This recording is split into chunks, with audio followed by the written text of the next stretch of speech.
Welcome to SEI Asia's podcast on environment and policy in Asia. In this podcast series, we invite experts to discuss the many critical and complex environmental challenges in Asia and how to find solutions through policy and partnerships.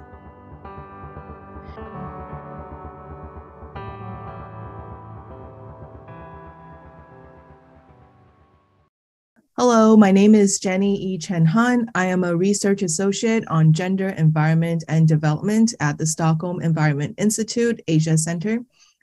In this mini-series, we will take a deep dive into multiple aspects of air pollution and its impacts on health and livelihoods. In the first episode, we will focus on the aspect of intersectionality and air pollution. Our guest today is Thanh Vu, one of our research partners in the project titled The Impact of Air Pollution on the World of Work for Women and Youth in East and Southeast Asia. Thanh is currently working for the Institute of Human Studies based in Hanoi, where she serves as the head of Department of Human Development and Human Resource Studies. Thanh, welcome to the podcast. Hello, Jenny. Thank you for inviting me for the postcard. Thank you so much. Nice to have you today. So let's get started with talking a bit about the existing research on air pollution. What do existing research tell us about the socioeconomic and gendered impacts of air pollution? For example, what are some of the current gaps in this field of research? Existing studies show the effect of demographic and social factors on a person's exposure to air pollution.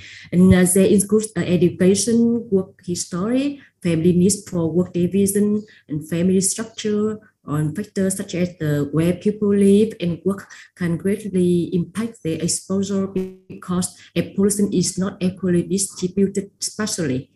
Now, I actually study in the world indicate that sex and gender are factors influencing the exposure to air pollution of women and men.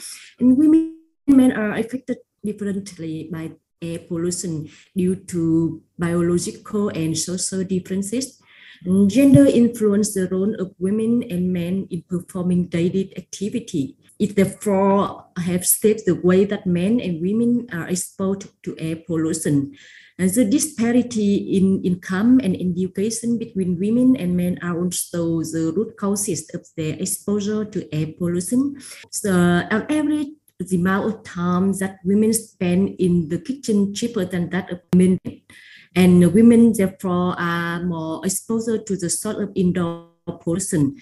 This makes women and girls more exposed to household air pollution.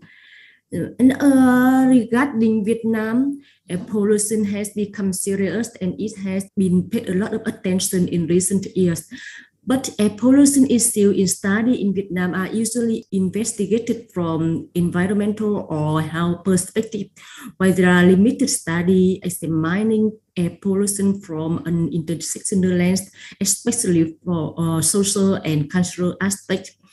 So our study on intersectional impact of air pollution on the world of work of informal labor groups in craft village in Hanoi, Vietnam, use gender and intersectional lens to examine interrelationship between air pollution and the working condition of informal worker group in craft village, especially group of women and young people who face disadvantages in work and life due to inequality relating to social norms, social hierarchies, division of labor model, and limited personal resources. Thank you so much. And now that we have some background information, let's talk more about your research. You already mentioned that your research focuses on the intersectional impacts of air pollution on informal workers in Hanoi's craft villages. Could you please tell us a bit more about your case study? The craft villages in Vietnam have created employment for many workers in informal economy and make an important contribution to promote economic development in rural areas. However, the informal workers in craft villages face many risks relating to polluted environment, including air pollution. And in many studies in Vietnam have reflected that in craft village, environmental pollution in general and air pollution in particular affect the lives and health of craft villagers as well as neighboring area. However, there's no study investigating intersectional factor associated with the exposure to air pollution on laborer in craft village. So our research project aimed at unpacking the structural causes of air pollution and main driver of exposure for different labor groups in craft village in Vietnam. And it looked at various effects of air pollution on informal workers. It investigated the gender and youth-related issues associated with air pollution due to working in informal sector in the craft village. It also identifies the measure of various stakeholders to prevent air pollution and minimize its impact on laborers. And in this project, we apply participatory method to explore the perception, understanding, and experience of worker groups about the potential danger of air pollution of their working place. In this study, we use qualitative methods such as focus group discussion, in-depth interview, writing working diary, and photo voice. And it reflects the situation of air pollution in craft village from insider viewpoints through labor sharing and story of their experience of air pollution at workplace. And the project also shows the measure to protect workers from air pollution. It's really great to hear that you use multiple research methods to understand workers' experience of air pollution in their workplace. Can you tell me a bit more about how your findings help address current research gaps? Well, our study reflects intersectional influence of air pollution on laborers. It shows that the exposure and impact of air pollution on laborers in craft village are influenced by various factors. The first factor is personal factors such as sex. The study shows that women often do lighter jobs than that of men, but women's jobs require more attention and carefulness and meticulousness due to their passion.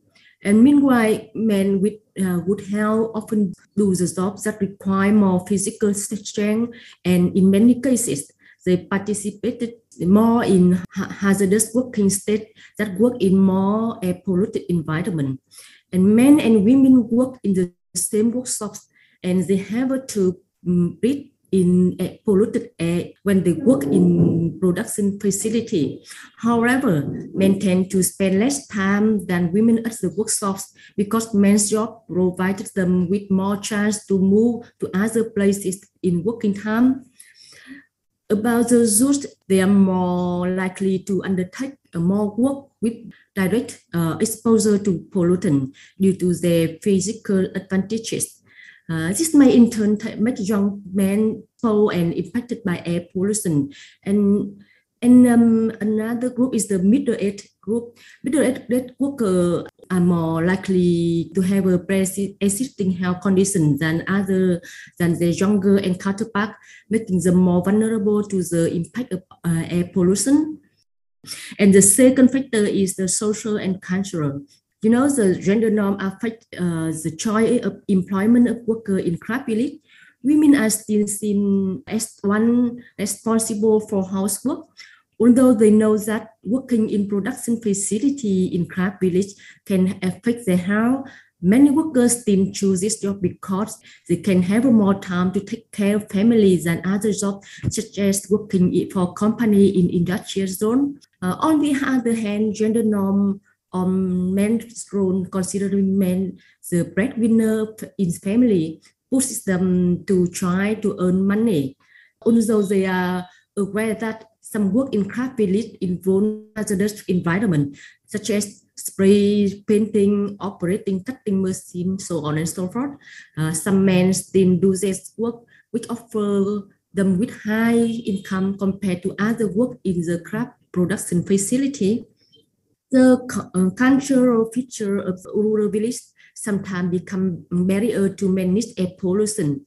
The influence of village community relation restrict workers from giving their complaint about air pollution in their workplace to employer and stakeholder.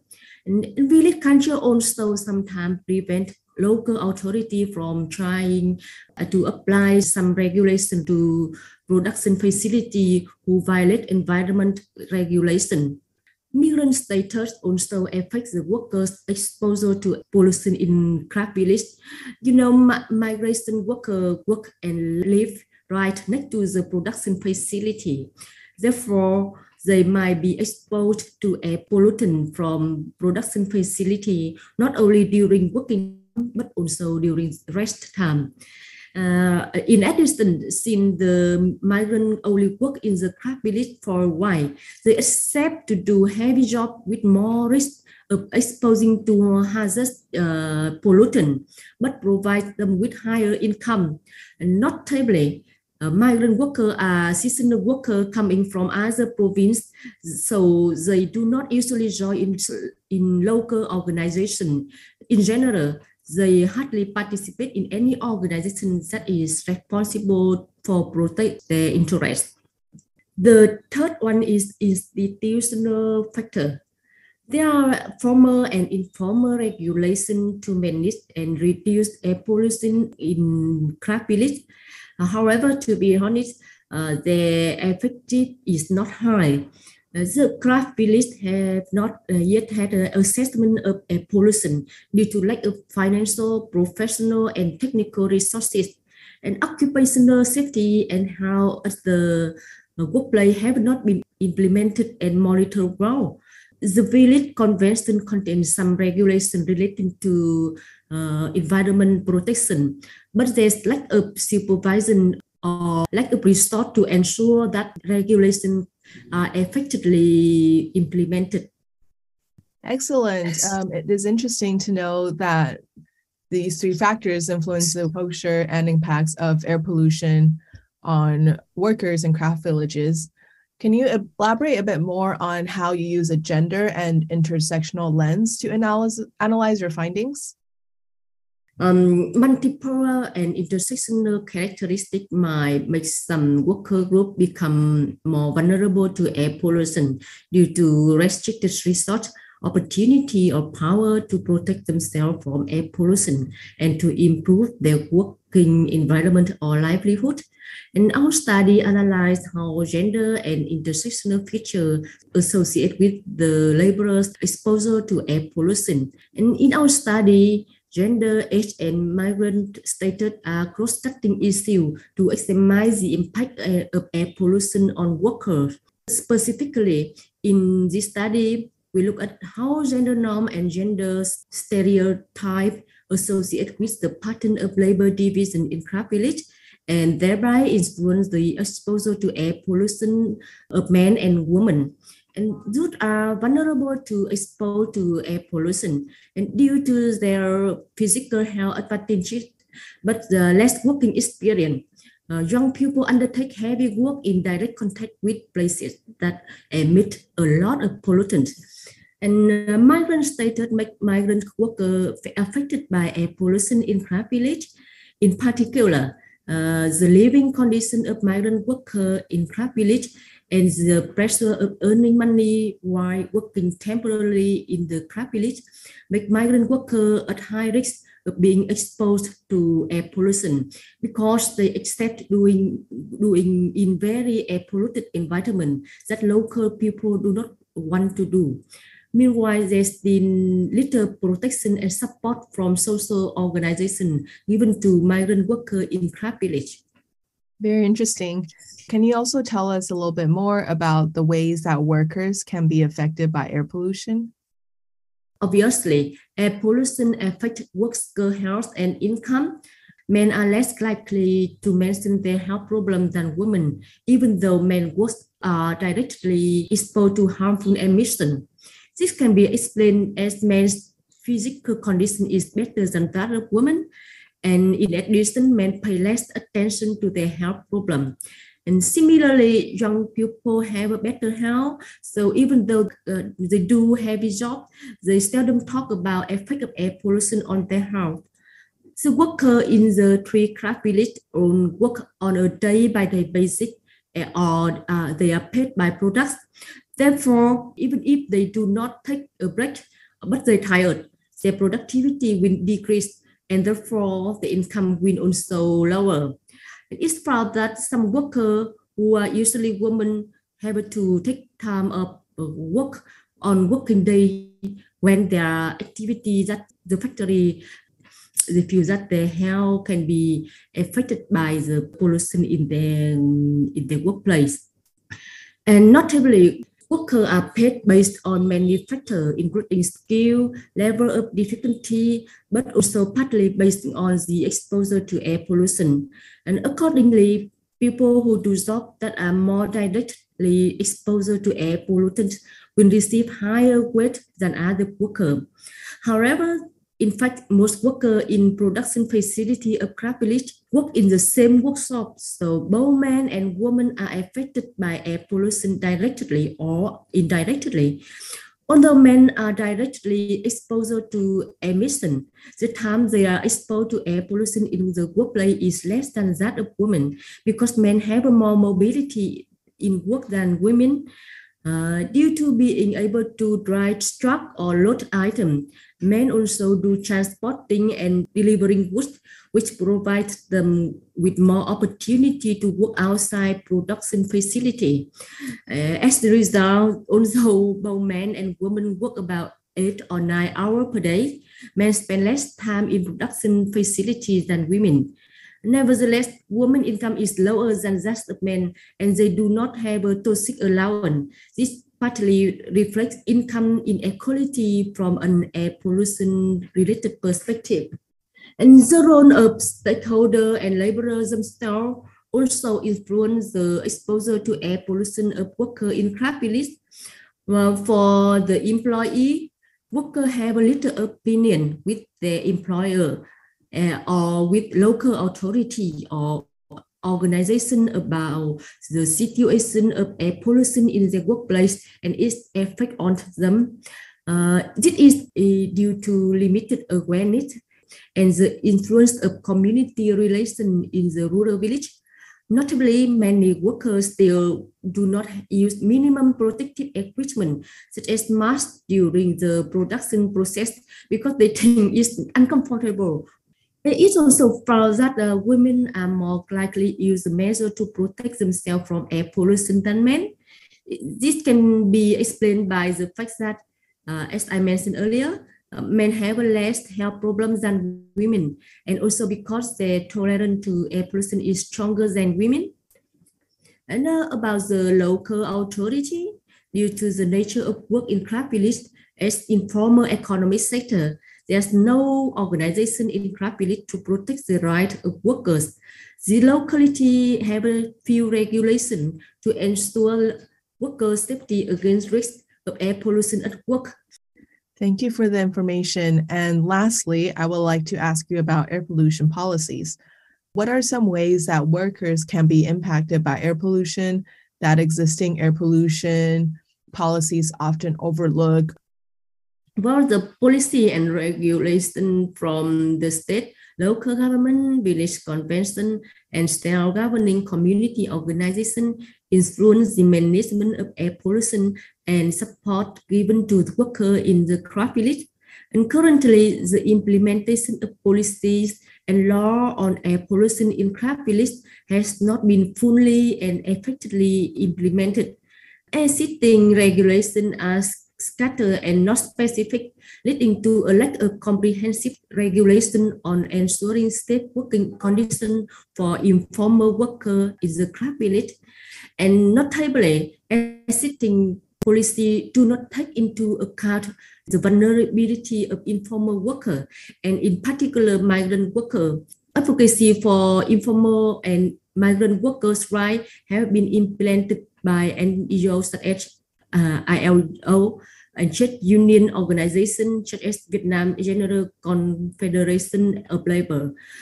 However, advocacy efforts are also limited. Moreover, policy on environmental protection in Vietnam are largely gender blind and lack the nuance to address gender vulnerability. For example, specific support for women workers in polluted environment. Okay, great. So thank you again. I think it's really great to hear about your findings and your analysis through an intersectional lens. It allowed us to understand more about how factors such as gender, age, migration status, and cultural norms shape unequal exposures to air pollution. Again, I really appreciate the time that you spent with us today and your willingness to share your knowledge and experience with us. It's been a real pleasure talking to you. It's my pleasure too. Thank you, Jenny.